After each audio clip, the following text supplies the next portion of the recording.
আবহাওয়ার খবরের দিকে একটু নজর রাখবো, তার কারণ আন্দামান নিকোবর দ্বীপপুঞ্জে বর্ষা ঢুকলো। বৃহস্পতিবার পর্যন্ত আর্দ্র গরম এবং অস্বস্তি আর মাঝে মাঝে ঝড় বৃষ্টির হালকা সম্ভাবনা। উইকেন্ডে কিছুটা তাপমাত্রা কমতে পারে। দক্ষিণবঙ্গের 6 জেলায় তাপপ্রবাহের সতর্কতা থাকছে। কলকাতায় পারদের খুব একটা উত্থানের সম্ভাবনা কম, তবে 6 জেলায় তাপপ্রবাহের সতর্কতা। বর্ষা ঢুকলো আন্দামান নিকোবর দ্বীপপুঞ্জে, আর তার প্রভাবে এ রাজ্যেও জলীয় বাষ্পের পরিমাণ বাড়ছে।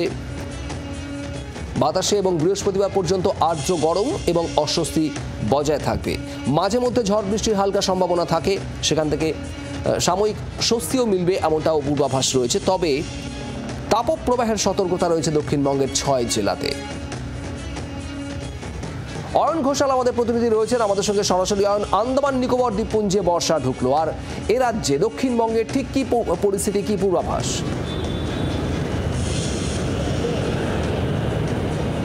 এটা ঠিক যে নির্ধারিত সময়ের 9 দিন আগে আন্দামান নিকোবর দ্বীপপুঞ্জে মৌসুমি বায়ু অর্থাৎ বর্ষা তা আজ প্রবেশ করেছে। পাশাপাশি এটাও ঠিক যে এই মুহূর্তে বাংলার আবহাওয়া সম্পূর্ণ 3 রকম।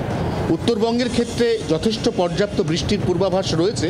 জলপাইগুড়ি, কোচবিহার, আলিপুরদুয়ার জেলা, সেখানে আজকে ভারী বৃষ্টিও হতে পারে এমন পূর্বাভাস। দক্ষিণবঙ্গের ক্ষেত্রে পশ্চিমাঞ্চলের জেলা, সেখানে সরাসরি তাপপ্রবাহ অর্থাৎ শুষ্ক লুয়ের মতো হাওয়া যা মূলত আসছে পশ্চিম ভারত থেকে। আবার এই গোটা গাঙ্গেয় দক্ষিণবঙ্গ, কলকাতা, হাওড়া, হুগলি, নদিয়া এবং 2 চব্বিশ পরগনা, সেখানে প্রচণ্ড জলীয় বাষ্পপূর্ণ আপেক্ষিক আর্দ্রতাপূর্ণ আবহাওয়া যা ঘরে বাইরে একেবারে ঘর্মাক্ত অস্বস্তিকর পরিস্থিতি তৈরি করবে। এই অবস্থায় বিক্ষিপ্তভাবে প্রতিদিনই উত্তর এবং দক্ষিণবঙ্গের বিভিন্ন জেলাতে ঘুরিয়ে ফিরিয়ে বৃষ্টি হলেও খুব স্বস্তি থাকবে না।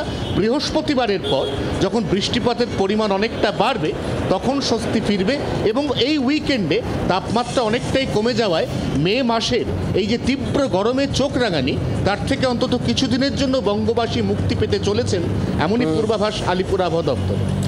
যেহেতু আন্দামান নিকোবরে অনেকটা আগে ঢুকলো বর্ষা, প্রায় 9 দিন যেমনটা তুমি বলছিলে, তাহলে পরবর্তীতে ধাপে ধাপে কেরল এবং বঙ্গেও কি বর্ষার কিছুটা আগাম সম্ভাবনা রয়েছে? আগাম আসবে বর্ষা, এরকম কোনো পূর্বাভাস?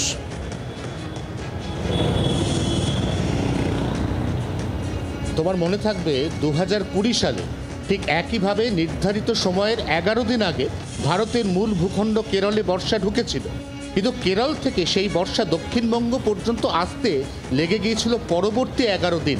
অর্থাৎ যে অ্যাডভান্সমেন্ট অফ মনসুন আমরা 2020-তে দেখেছিলাম, তার সরাসরি কোনো প্রভাব কিন্তু বঙ্গবাসী পাননি। এবারও কি একই ধরনের অবস্থা তার পুনরাবৃত্তি হতে চলেছে কিনা সেই উত্তর আরও কিছুদিন বাদে পাওয়া যাবে। তবে এই মুহূর্তে মৌসুমি বায়ু আন্দামান নিকোবর দ্বীপপুঞ্জে যেভাবে প্রভাব বিস্তার করেছে এবং তার যা শক্তি বা অগ্রগতি, তাতে একথা মনে করা হচ্ছে যে কেরলে নির্ধারিত সময়ের প্রায় 11 দিন আগে বর্ষা ঢুকবে, এবং এই বাংলা সেখানেও কিন্তু নির্ধারিত সময়ের অন্তত 2-1 দিন আগে হলেও বর্ষা ঢুকতে পারে। সেটাই একমাত্র আশা, কারণ এই দুর্বিষহ গরমে প্রত্যেকেই কাজে বেরিয়ে অসম্ভব কষ্ট পাচ্ছেন। বর্ষা এলে নিঃসন্দেহে কিছুটা স্বস্তি। শুভ ধন্যবাদ। বাংলার আওয়াজ, বাঙালির আবেগ, জি 24 ঘন্টা।